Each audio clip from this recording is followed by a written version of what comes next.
pas du tout. J'ai dit un peu de décompression. Le monde du silence. Ah mais non, mais là j'attendais du Éric Serra, la musique du Grand Bleu, quelque chose trop de... attendu. Voilà. C'est trop attendu. Là, on va pas décompresser. Pourquoi est-ce qu'on vous parle de décompression? Tout simplement parce que vous allez découvrir les vertus anti-stress de la plongée sous-marine. Oui, C'est ça. absolument. On connaît maintenant l'impact du stress au quotidien sur notre santé, maladies cardiovasculaires, cancer, diabète, obésité, maladies neurodégénératives. Alors c'est vrai que les prises médicamenteuses peuvent être efficaces et qu'il y a aussi des activités psychocorporelles comme le yoga, la méditation, etc. Mais on oublie que la plongée est une activité extraordinaire pour limiter le stress. Ce sont des récents travaux qui l'ont montré. Effectivement, on arrive grâce à des séances consécutives de plongée à libérer cette tension quotidienne. Et il y a même de nouveaux travaux qui viennent de montrer que la plongée sous-marine pourrait aider à limiter le burn-out dans les entreprises. Oui. Alors c'est vrai qu'il y a des adaptations physiologiques. Quand vous allez sous l'eau, votre corps, votre organisme s'adapte. Il y a aussi des précautions à respecter. Voici les recommandations du docteur Coulange.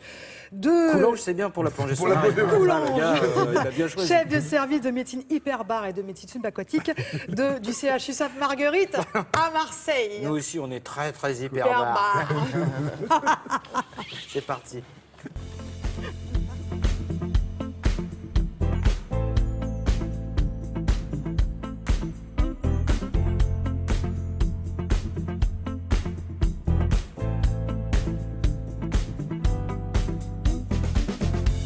Alors lorsque vous allez vous immerger, déjà il va y avoir un effet de l'eau sur le corps. Et cette eau va faire une contention sur les tissus mous, membre inférieur, abdomen, et tout le sang va être chassé dans le cœur. Et le cœur va se mettre en surcharge. Donc on a l'impression simplement de se baigner.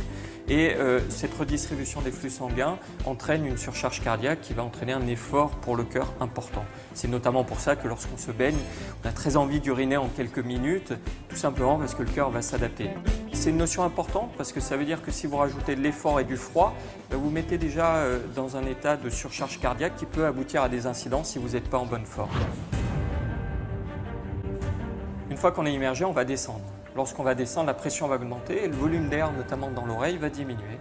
Ce volume d'air qui diminue entraîne une tension sur l'oreille qui nécessite des manœuvres. Lorsque vous allez descendre à des profondeurs entre 20 et 50 mètres, vous allez stocker du gaz dans vos tissus. Et lorsque vous allez remonter, ce gaz qui était stocké va être relargué sous forme de petites bulles que vous allez éliminer par la ventilation, à condition que vous respectiez les vitesses de remontée et les paliers.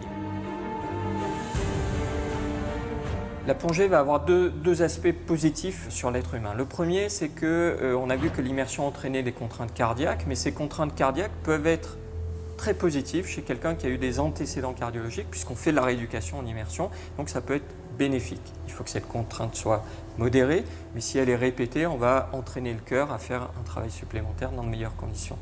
Le deuxième effet, c'est le travail ventilatoire. Lorsqu'on ventile sous l'eau, on a une ventilation un petit peu particulière qui va avoir probablement un impact direct sur la psychologie. Et on est en train de montrer, par cet impact-là, que lorsqu'on expose des gens qui ont un stress quotidien très important, eh bien on arrive à améliorer ce stress par une simple pratique de la plongée. La plongée a un vrai bénéfice, notamment sur les gens qui pourraient avoir une susceptibilité au burn-out.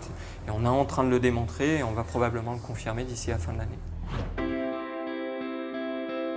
Un message très positif, c'est qu'on se rend compte que non seulement c'est bénéfique, et puis que depuis quelques années, on entendait souvent parler de plongée en termes d'accidentologie, on se rend compte que ça reste très faible, un accident pour 10 000 plongées, et que le fait de pratiquer la plongée en club, avec des structures entraînées, finalement, on minimise le risque, et puis surtout, en cas d'incident, on va gérer ça parfaitement bien.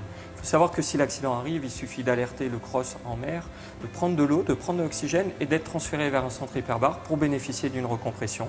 Et au décours de cette recompression, quasiment la plupart des accidentés vont être guéris et vont pouvoir reprendre cette activité. Ah oui, parce que ça veut dire... Ça veut dire tout va bien. Si on fait ça, ouais, tout va bien. Non, ça veut dire on remonte. On remonte, tout à fait. Ça veut dire tout va bien. Que faut-il en termes de conditions physiques pour faire la plongée sous-marine? Alors déjà, tout le monde peut pratiquer la plongée sous-marine. Et il faut rappeler que souvent, on nous dit, oui, mais si j'ai un problème cardiovasculaire, je ne peux pas aller plonger. On l'a vu dans le sujet.